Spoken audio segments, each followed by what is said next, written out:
चुनाव से पहले लापता हुए बुआ भतीजे चंद्रशेखर मायावती करने वाले हैं बड़ा खेला। देख विपक्षी हैरान, यूपी से बिहार तक सियासत में मचा कोहराम। उत्तर प्रदेश जहां हर चुनाव नए समीकरण और नई कहानियां लिखता है, वहां दलित राजनीति हमेशा से एक अहम धुरी रही है। इसी राजनीति के केंद्र में कभी काशीराम और मायावती के नाम गूंजते थे। चंद्रशेखर आजाद ने अब उस दौर को याद करते हुए कहा है, वही समय था जब दलित समाज ने खुद को सबसे मजबूत महसूस किया। मायावती के कार्यकाल में नौकरियों से लेकर राजनीति तक में प्रतिनिधित्व मिला, आत्मविश्वास आया और समाज को नई पहचान मिली। चंद्रशेखर आजाद ने अपने बयान में साफ तौर पर कहा कि काशीराम और मायावती की सोच ने दलितों को एक ऐसी ताकत दी जिसने उन्हें सिर्फ वोटर नहीं बल्कि नीति निर्माता बनने की राह पर आगे बढ़ाया। लेकिन उन्होंने यह भी स्वीकार किया कि समय के साथ तस्वीर बदली। 2012 के बाद से मायावती की पकड़ कमजोर हुई और 2014 और 2019 के लोकसभा चुनाव में अपेक्षित नतीजे नहीं मिले। इससे समाज के बीच निराशा का माहौल बन गया। आजाद समाज पार्टी के नेता का यह बयान सिर्फ मायावती की राजनीति पर टिप्पणी नहीं बल्कि दलित राजनीति की मौजूदा स्थिति का विश्लेषण भी है।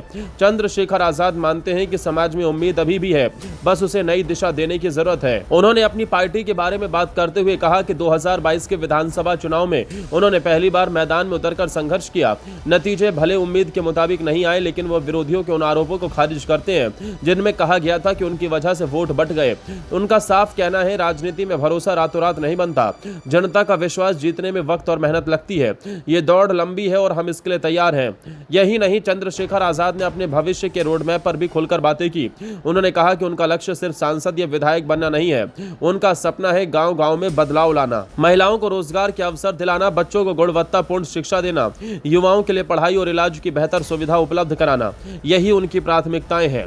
चंद्रशेखर आजाद ने यह भी कहा कि अगर जनता ने उन्हें मौका दिया तो वो सिर्फ 6 महीनों में बदलाव करके दिखा देंगे। उन्होंने अपने विरोधियों को भी यह संदेश दिया कि वो किसी से व्यक्तिगत दुश्मनी नहीं रखते। राजनीति उनके लिए सिर्फ विचारों और नीतियों की लड़ाई है, न कि व्यक्तिगत झगड़ा। उन्होंने किसान आंदोलन, भर्ती घोटालों और एनआरसी जैसे मुद्दों का जिक्र करते हुए कहा कि वो हमेशा जनता के साथ खड़े रहेंगे। उनकी पार्टी किसी वर्ग या धर्म के खिलाफ नहीं बल्कि समाज के हक और अधिकार के लिए संघर्षरत है। ये बयान उस समय आया है जब उत्तर प्रदेश की राजनीति में 2027 के चुनाव को लेकर हलचल शुरू हो चुकी है। एक तरफ बीजेपी अपने संगठन को नए सिरे से मजबूत कर रही है तो दूसरी तरफ समाजवादी पार्टी और बसपा अपनी खोई हुई जमीन तलाशने में जुटी है। ऐसे में चंद्रशेखर आजाद का यह बयान संकेत देता है कि दलित राजनीति में एक नया अध्याय खुल सकता है। राजनीतिक विश्लेषक मानते हैं कि चंद्रशेखर आजाद धीरे धीरे मायावती के विकल्प के तौर पर उभरने की कोशिश कर रहे हैं। उनके बयान और उनके कार्यक्रम ये बताते हैं कि वो सिर्फ चुनाव जीतने के लिए नहीं बल्कि दलित समाज के भीतर एक नया आत्मविश्वास पैदा करने के लिए मैदान में है। दिलचस्प ये है कि चंद्रशेखर आजाद मायावती की आलोचना नहीं करते बल्कि उन्हें प्रेरणा का स्रोत बताते हैं।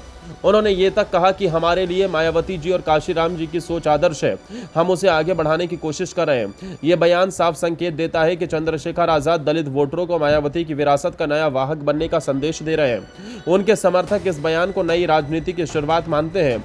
उनका कहना है कि दलित समाज अब केवल सत्ता की सीढ़ी नहीं बनेगा बल्कि सत्ता की धुरी बनेगा। दूसरी ओर उनके विरोधी इस राजनीतिक स्टंट करार दे रहे हैं। बहरहाल इतना तो तय है कि उत्तर प्रदेश की राजनीति में चंद्रशेखर आजाद अब केवल एक नाम नहीं बल्कि एक फैक्टर बन चुके हैं। उनकी हर गतिविधि, हर बयान पर नजर रखी जा रही है, चाहे वो सहारनपुर से लेकर लखनऊ तक की रैलियां हों या संसद के बाहर उनके विरोध प्रदर्शन। चंद्रशेखर आजाद लगातार खबरों में बने रहते हैं। चंद्रशेखर आजाद की इस रणनीति में 2 बड़े पहलू नजर आते हैं। पहला, मायावती की राजनीति की सकारात्मक छवि को सामने रखना। दूसरा, दलित समाज के नए मुद्दों जैसे शिक्षा, रोजगार, स्वास्थ्य और महिलाओं की सुरक्षा को मुख्य धारा में लाना। यही रणनीति उन्हें पारंपरिक राजनीति से अलग करती है। उन्होंने अपने भाषण में कहा, ये तो बस शुरुआत है, असली बदलाव अभी बाकी है। हमारी पार्टी समाज के हक के लिए लगातार संघर्ष करती रहेगी। यह वाक्य उनके समर्थकों के बीच एक नए नारे की तरह फैल चुका है। राजनीतिक पंडितों का मानना है कि चंद्रशेखर आजाद धीरे धीरे एक ग्रास रूट लीडर के रूप में उभर रहे हैं, जो सीधे गांव और कस्बों से जुड़कर राजनीति कर रहे हैं। उनका संगठन सोशल मीडिया से लेकर जमीनी स्तर तक एक्टिव है। उत्तर प्रदेश के युवा भी उनके साथ जुड़ते दिख रहे हैं, खासकर वो युवा जो पारंपरिक पार्टियों से निराश है और नई राजनीति की तलाश में है। यानी चंद्रशेखर आजाद का यह बयान केवल बीते दौर की तारीफ नहीं है, यह आने वाले समय की झलक है। एक ऐसा समय जब दलित राजनीति नए चेहरे, नए मुद्दे और नई रणनीतियों के साथ मैदान में उतर सकती है। तो दोस्तों, उत्तर प्रदेश की सियासत में चंद्रशेखर आजाद का यह बयान केवल मायावती के दौर की याद नहीं दिलाता बल्कि आने वाले कल की तस्वीर भी पेश करता है। क्या वाकई दलित राजनीति में नया नेतृत्व तैयार हो रहा है? क्या चंद्रशेखर आजाद मायावती की विरासत को आगे बढ़ा पाएंगे? और सबसे अहम, क्या दलित समाज एक बार फिर उत्तर प्रदेश की सत्ता के केंद्र में लौटेगा? इस पर अब सबकी निगाहें टिकी हुई हैं। फिलहाल के लिए बस इतना ही।